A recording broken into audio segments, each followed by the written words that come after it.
అదే నా పాయింట్ కూడా అదే, ఎందుకు ఇన్వెస్ట్ చేయలేకపోతున్నారు? గత 2 దశాబ్దాల నుంచి గవర్నమెంట్ పట్టించుకోలేదు. విజయవాడ హైవే ఎలా ఉందో అలానే ఉంది, కానీ అక్కడ పెద్ద రామోజీ ఫిలిం సిటీ ఉంది, ఆ చుట్టుపక్కల ఇన్వెస్ట్ చేయడానికి మంచి అనుకూలమైన ప్లేసెస్ ఉన్నాయి. అయినా కానీ అటువైపు చూడకుండా అందరూ వెస్ట్ సైడే ఇన్వెస్ట్ చేశారు. అంటే ఇటు ఐటీ సాఫ్ట్వేర్ కంపెనీస్ ఉంటాం, అందరూ ఇటు రావడం వల్ల విపరీతంగా రేట్లు పెరిగాయి. అటు చూస్తే కూడా ఇప్పటికి ఎలా ఉందో అలానే ఉందని చెప్పి అంటున్నారు. కానీ రాబోయే 10 yearsలో ఇప్పుడు వచ్చిన గవర్నమెంట్ కూడా దాని మీద ఫోకస్ చేసింది, మంచి ఫ్యూచర్ అయితే ఉంటుందని చెప్పి కూడా వినిపిస్తున్నమాట. అయితే రీసెంట్గా మన సీఎం గారు అనౌన్స్మెంట్ చేశారు, హైదరాబాద్ని 4 cities మారుస్తానని. 50,000 ఎకరాలు అక్కడ పూలింగ్ చేస్తున్నారు. ఎక్కడ? విజయవాడ హైవే మీద. విజయవాడ హైవే దండుమైలారం విలేజ్ బ్యాక్గ్రౌండ్లో 50,000 ఎకరాలు గవర్నమెంట్ ల్యాండ్ ఉంది అన్నాడు. ల్యాండ్ అయితే ఉంది, కానీ వాటర్ పరిస్థితి ఏంటంటే వాటర్ ఉంది, ఆ ఏరియాలో వాటర్ ఫుల్ ఉన్నాయి, వాటర్ ఉంది. కాకపోతే ఇంతకుముందు గవర్నమెంట్కు వాళ్ళ రిలేటివ్స్లో ల్యాండ్ లేవు, వాళ్ళకు అనుకూలమైన ల్యాండ్ లేవు అక్కడ. కానీ మీరు కరెక్ట్గానే చెప్పారు, నేను నా ప్రశ్న కూడా కరెక్ట్గానే అడుగుతున్నాను. సార్ అంటే ప్రభుత్వం మారినప్పుడల్లా కొత్త లీడర్స్ వస్తూ ఉంటారు, కొత్త ప్రభుత్వం వచ్చినప్పుడల్లా ఎవరికి ఎక్కువ ల్యాండ్స్ ఎక్కడుంటే ఆ ఏరియా మీద ఎక్కువ ఫోకస్ చేస్తారు. 100% అది ఎంతవరకు నిజం? అది 100% సార్. ఎందుకంటే ఏదో సామెత ఉంది కదా, వడ్డించేవాడు మనవాడు అయితే తీయడానికి కూర్చోవచ్చు అన్నట్లు, ఇది కూడా అంతే. కాకపోతే డెవలప్మెంట్ చేయాలన్నప్పుడు మార్కెట్లో అందరు చూసి చేయాలి. నీకు రిలేటివ్స్ నాకు ల్యాండ్ ఉందని చేయడం వల్ల నెక్స్ట్ గ్రోత్ వాళ్ళకు ఉండదు, మినిస్టర్లకు ఉండదు. ఓకే, అలా అయిపోతారు. విజయవాడ ఇప్పుడు చూడండి, విజయవాడ హైవేని ఇప్పుడు 6 lanes వేశారు. మీరు ఒక 5 to 6 yearsలో చూడండి హైవే టాప్లో ఉంటుంది. బెంగళూరు హైవే కూడా 6 lanes వేస్తున్నారు. ఎందుకు చేస్తున్నారంటే దానికి మస్ట్ అవసరం ఉంది. ఓకే, మళ్ళీ బెంగళూరు ఇప్పుడు బాంబే హైవే ఉంది. బాంబే హైవే ఇప్పుడు కంకోల్ దాటి జైరాబాద్ వరకు ఉంది. జైరాబాద్ ఒక పల్లెటూరు, అక్కడ మహారాష్ట్ర బడర్ మనకి ఏం లేదు. అక్కడ వరకు డెవలప్మెంట్ అయింది. అక్కడ వాళ్ళు కర్ణాటక వాళ్ళు వచ్చి అక్కడ కొనలేరు అట్లా, మన వాళ్ళు అక్కడికి వెళ్ళి ఇన్వెస్ట్మెంట్ చేస్తున్నారు. ఫ్యూచర్ డెడ్ లైన్ అంతది నా దృష్టిలో. బాంబే హైవే అంతా డెడ్ లైన్. చుట్టూ 100 kilometerల పరిధిలో అయితే 360 degrees సార్ ఒకే అభివృద్ధి జరిగే అవకాశం ఉంది? ఛాన్స్ లేదు. ఎందుకంటే థింకింగ్ ప్యాటర్న్ ఎవరెవరికి లాకుండా అంటే మా విలేజ్కి దగ్గర ఉంది, లేకపోతే మా వాళ్ళు ఉన్నారు. ఈ ఇన్వెస్ట్మెంట్ అంతా ఏంటంటే మా రిలేటివ్స్ ఉన్నారు కాబట్టి ఆ ఏరియా తీసుకోవాలని ఇన్వెస్ట్మెంట్ చేస్తారు జనరల్ పబ్లిక్ అంతా.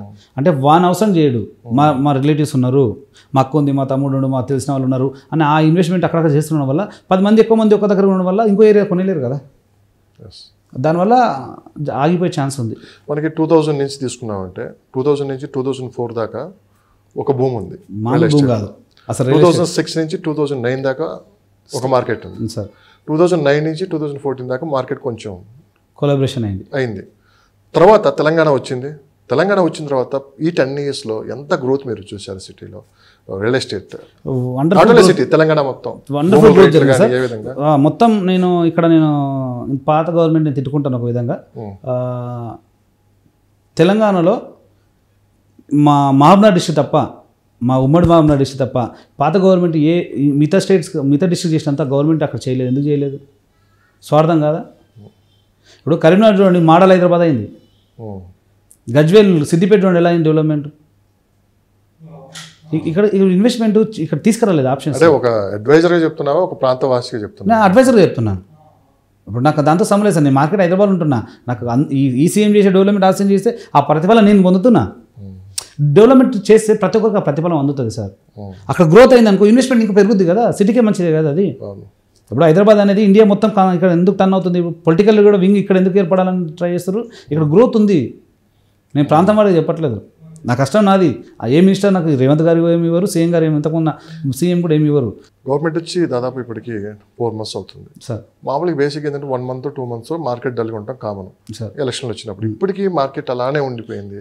ఎందుకు అంటే మనకు ఓపెన్గా బయటకు గంభీరంగా అనిపిస్తున్నా కానీ లోపల అయితే మార్కెట్ అంత ఆశాజనకంగా లేదు. రేపు పార్లమెంట్ ఎలక్షన్ తర్వాత ఏదైనా పుంజుకుంటే అవకాశం ఉంది అంటున్నారు. సెకండ్ పాయింట్, ఇంకా నా ప్రశ్న కంప్లీట్ అవ్వలేదు. పార్లమెంట్ ఎలక్షన్లు అయిపోతే ఒక ఏపీలో కూడా అసెంబ్లీ ఎన్నికలు జరుగుతున్నాయి. అక్కడ అమరావతి అని చెప్పి గతంలో చంద్రబాబు నాయుడు అనౌన్స్ చేయడం జరిగింది. తర్వాత ఒక్కసారిగా భూమి రేట్లు ఏ విధంగా పెరిగే చూసిన తర్వాత నెక్స్ట్ గవర్నమెంట్ రావటం, 3 రాజధానులు అంటాం, కొంత అక్కడ మళ్ళీ పరిస్థితులు తారుమారైపోయి వెనకబడిపోయింది. రేపు మళ్ళీ ఇప్పుడున్న అంచనాలు, ఇప్పుడున్న పోల్ రిపోర్ట్స్ ప్రకారం మనకి అమరావతి రాజధానిగా కాబోతుంది మళ్ళీ అని అంటున్నారు. ఎంతవరకు హైదరాబాద్ మీద ఎఫెక్ట్ చూపించే అవకాశం ఉంది? అందుకే ఈ మార్కెట్ ఇంత డల్గా ఉందని చెప్పి బయట వినిపిస్తున్న మాట గత 4 నెలల నుంచి. రేపు పార్లమెంట్ ఎలక్షన్ కావచ్చు, ఏపీ అసెంబ్లీ ఎన్నికలు అయిపోయిన తర్వాతే మార్కెట్ మీద ఒక అవగాహన అయితే వస్తుందని చెప్పి అంటున్నారు. ఎంతవరకు నిజం సార్? అది నేను ఒక ఇన్వెస్టర్ పాయింట్లో చెప్పినా, ఒక ఏజెంట్ పాయింట్ చెప్పినా అది నాట్ కరెక్ట్. అంటే హైదరాబాద్ అనేది ఒక ఆంధ్రప్రదేశ్ మీద డిపెండ్ అయి బతకట్లేదు. కానీ ఇన్వెస్టర్స్ దాదాపు 80% పీపుల్ నాన్ లోకల్స్ ఎక్కువ ఉన్నారు. నాన్ లోకల్స్ ఎక్కువ, కానీ హైదరాబాద్లో ఆంధ్ర పీపుల్స్ లేరు అంత పర్సెంటేజ్. ఆంధ్ర వాళ్ళది ఎక్కువ రియల్ ఎస్టేట్ బిజినెస్లో హైదరాబాద్లో ఉన్నాయి. లేదు, ఇప్పుడు అట్లా అంటే ఢిల్లీలో కొనలేని వాళ్ళందరూ హైదరాబాద్లో వెళ్ళాసుకుంటున్నారు. వాళ్ళ ఢిల్లీ వాడు తెలుగువాడా, బెంగళూరు వాడు తెలుగువాడా? అవునా కదా సార్? వాళ్ళు వాళ్ళ వ్యక్తిగతంగా ఎదగడానికి కోసం ఒక పాయింట్ తీసుకుంటున్నారు. అంటే మా స్టేట్ని మా దానికి కొంచెం గ్రోత్ తెచ్చుకోవాలని, ఇక్కడ అంటే 2 తెలుగు స్టేట్లో మా స్టేట్ పెద్దగా ఉండాలని ట్రై, అంటే బెటర్ ఆప్షన్ ఉండాలని చెప్పి వాళ్ళ ఆలోచన అంటారు. కానీ అక్కడ ఇంప్లిమెంటేషన్ ఇది అంతవరకు ఉంది. ఇక్కడ ఏ గవర్నమెంట్ వచ్చినా ఇంప్లిమెంటేషన్ మారుతుందా? మీరు మార్కెట్ని కొంచెం అవగాహన చేసినట్లేదు సార్. కానీ దాదాపు 50% పీపుల్ ఆంధ్ర వాళ్ళు ఇక్కడ రియల్ ఎస్టేట్ బిజినెస్ చేస్తున్నారు చుట్టూ, హైదరాబాద్ చుట్టూ. అత్యంత సేఫెస్ట్ ప్లేస్. ఇప్పుడు ఓ ప్రాజెక్ట్ చేసామంటే ఇక్కడ ఎటువంటి ప్రాబ్లం ఉండదు, ఏ ప్రభుత్వం వచ్చినా అని చెప్పి. ఇది కరెక్ట్ క్వశ్చన్. మీరు ఏమన్నారు, వాళ్ళే ఇన్వెస్ట్మెంట్ చేస్తారు, వాళ్ళ అవసరం నిమిత్తము ఇక్కడ చేస్తే సేఫ్ సైడ్ అని చేస్తున్నారు.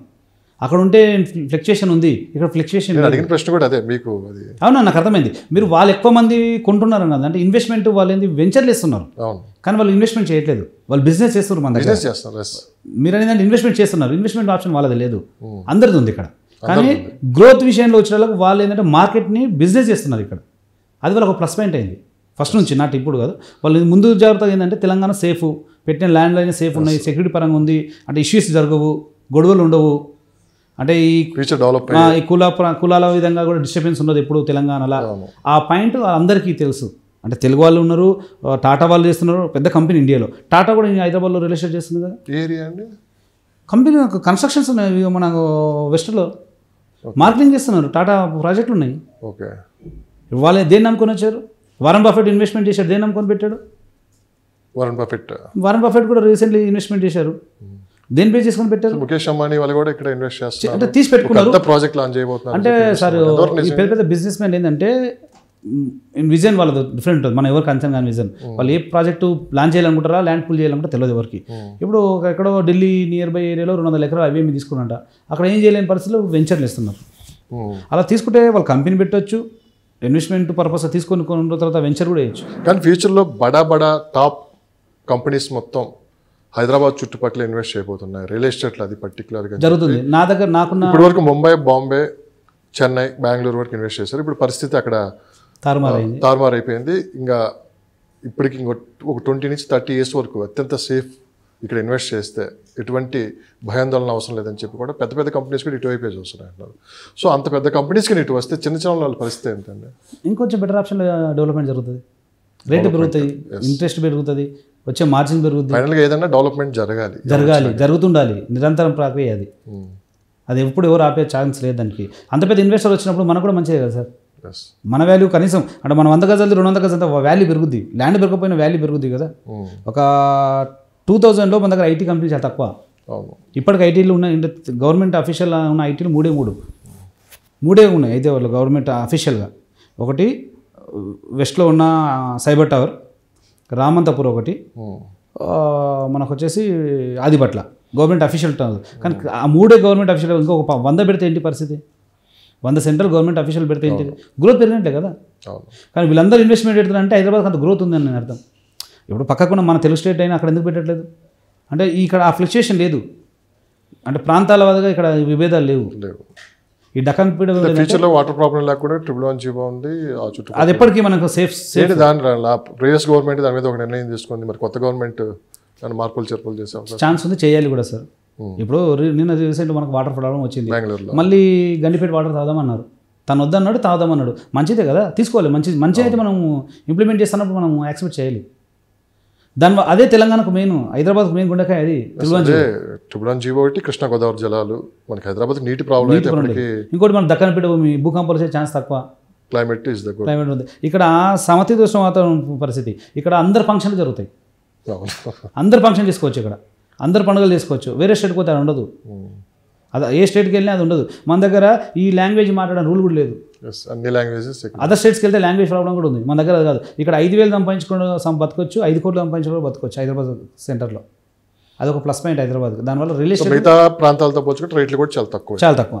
బాంబేతో పోల్చుకున్నా, ఢిల్లీతో పోల్చుకున్నా, అక్కడ వాళ్ళు ఇక్కడ 10 కోట్లు పెడితే వీళ్ళ రాళ్ళు, ఇక్కడ 10 కోట్లు పెడితే 2 విల్లాస్ వస్తున్నాయి. ఇక్కడ ఇన్వెస్ట్మెంట్ డబుల్ అవుతుంది, కానీ ఇక్కడికి వచ్చి ఇన్వెస్ట్మెంట్ చేస్తున్న వాళ్ళు ఉన్నారు. ఎక్కువ మంది బిజినెస్ మ్యాన్లు మారుడేసి నాకు కాల్స్ వస్తున్నాయి రోజు. మా కాల్స్లో ఉన్నారు, సార్ నాకు 10 ఎకరాలు కావాలి, 5 ఎకరాలు కావాలి, ఇన్వెస్ట్మెంట్ పర్పసే, మేము బిజినెస్ చేయము, ల్యాండ్ పూలింగ్ చేసి పెట్టుకుంటామని. అయితే ఇక్కడ ల్యాండ్ పూలింగ్ అంటే సార్ చాలామందికి అవగాహన, రీసెంట్లీ నేను రీసెర్చ్ చేసిన అంటే ఏంటంటే పొలిటికల్ లీడర్ కూడా ఇదే థాట్లో ఉన్నారు. అంటే మార్కెట్లో నీ బ్రాండ్ క్రియేట్ చేయాలంటే ల్యాండ్ పూలింగ్ అని ఉండాలి, క్యాష్ పూలింగ్ అని ఉండాలి, పబ్లిక్ పూలింగ్ అని ఉండాలి. పొలిటికల్ లీడర్ పబ్లిక్ పూలింగ్ ఉంది, వాళ్ళు పబ్లిక్ పూలింగ్ ఉందని చూసి వాళ్ళు కూడా రియల్ ఎస్టేట్గా మారారు. బిజినెస్ మ్యాన్లు ఏం చేశారు, మనకు డబ్బు ఉంది, ఇంకోటి ఏం కావాలి, నెక్స్ట్ ఆల్టర్నేట్గా ల్యాండ్ పూలింగ్ అని మన దగ్గర ఉండాలి. ఈ రెండింటి మీద బిజినెస్ జరుగుతుంది. జనరల్ పబ్లిక్ అలా ఉన్నది అమ్ముకుంటున్నారు. ఉన్నది ఎప్పుడు అమ్ముకోవద్దు, ల్యాండ్కి ఇప్పుడు గ్రోత్ ఎక్కువ ఉంది, అమ్ముకోవద్దు. ఎంత దొరుకుతుంది 30 గజాలను కొంటుపోవాలి అన్నట్లు. సిటీ సెంటర్ 30 గజాలు ఉంది, కొంటూ పోతే ఏంటంటే నీ వాల్యూమ్ పెరుగుద్ది. వాల్యూమ్ పెరిగిన నీ థాట్స్ మారుతాయి. అదే కదా సార్, ఆకలి అయినప్పుడు ఏదైతే అది తింటాం, అది కడుపులో ఉన్నప్పుడు నువ్వు చూస్ చేసుకుంటావు ఒక ఐటమ్ని. ఆకలి ఫస్ట్ ఏదో ఒకటి తినాలని ఆలోచన ఉండాలి, ఫస్ట్ ఏదో ఒకటి మనం క్రియేట్ చేయలే, మార్కెట్ ఏదో మనం క్రియేట్ చేసుకుంటూ పోవాలి. హైరైజ్ అపార్ట్మెంట్ గురించి మీరు మీ ఒపీనియన్ చెప్పండి. హైరైజ్ అపార్ట్మెంట్ అనేది చూస్ చేసుకునే వాళ్ళపై డిపెండ్ అయింది సార్. అది ఇప్పుడు ఆ కల్చర్ ఎలా నడుస్తుంది హైదరాబాద్? కల్చర్ గుడ్, కానీ మ్యాక్సిమం మీరు ఇంతకుముందు చెప్పారు మిడిల్ క్లాస్ పీపుల్ అందులో పోలేరు. ఎందుకంటే వాళ్ళు పల్లెటూరులో చెట్ల కింద బతికేవాళ్ళు ఇక్కడ వచ్చి కొంచెం ఓపెన్ ప్లేస్ నుండి పక్కన అమ్మ అక్క అని మాట్లాడుతున్నారు. హైదరాబాద్ మిడిల్ అది ఉండదు, అవుట్లుక్ ఎక్కువ ఉంటుంది దాంట్లోన. అదేంటంటే ఈ 20 to 30 years పెట్టిన ఎంప్లాయీస్ ఉన్న వాళ్ళు, శాలరీస్ ఎక్కువ అయ్యి ఉన్న వాళ్ళు దాన్ని చూస్ చేసుకుంటున్నారు. విల్లాస్కి పోలేక దానికి పోతున్నారు. కానీ విపరీతంగా సిటీలో ఇప్పుడు ఆ కల్చర్ బాగా పెరిగిపోయింది సార్. హైరైజ్ అపార్ట్మెంట్ ఒక విధంగా మంచిదే, కానీ ఇన్ లాంగ్ టైంలో అది కొంచెం రిస్క్తో కూడుకున్నాయని. లాంగ్ టైం మెయింటెనెన్స్ చేయడానికి లేదు. అంటే అన్ని కంపెనీస్ అలా మెయింటైన్ చేయండి, కొన్ని కంపెనీస్ స్టాండర్డ్ మెయింటైన్ చేస్తూ ఉంటాయి. ఏదైనా అంటే అందరినీ తీసుకోవాలి, జనరల్ ఇష్యూ మాత్రం జనరల్గా చెప్తాం కదా సార్ ఎప్పుడైనా. సో బిల్డర్స్ ఆలోచన ఏ విధంగా ఉందండి? బిల్డర్స్ ఆలోచన ఏంటంటే బిల్డర్స్ ఆలోచనలో మార్పులు ఇంకా రావట్లేదు. అంటే ఎంతైనా నేను సంపాదించుకొని పక్క జరగాలని, కానీ సామాన్యుడికి మనం ఇచ్చే ప్రాపర్టీ వాల్యూ ఉండాలి, వర్త్ ఉండాలని ఆలోచించట్లేదు. అంటే ఒక ఏరియాలో డెవలప్ చేస్తున్నారు బిల్డర్స్. అంటే వాళ్ళకి తెలిసిన 3 ఎకరాలు 4 ఎకరాలు ల్యాండ్ కొనలేక డెవలప్మెంట్ చేస్తున్నారు. కాబట్టి వాళ్ళు డెవలప్మెంట్ ఇచ్చిన వాళ్ళు ఎవరైతే డెవలపర్స్ ఉంటారో, ల్యాండ్ లార్డ్స్, ఆ ఏరియాలో డెవలప్ చేస్తారు. నా సిటీ అన్ని ఒక్కల టవర్స్ వచ్చాయనుకోండి, గ్రోత్ తొందరగా జరుగుతుంది. ఇప్పుడు వెస్ట్ సైడ్ ఉన్న అపార్ట్మెంట్ కన్స్ట్రక్షన్ ఈస్ట్ సైడ్ ఎందుకుండవు?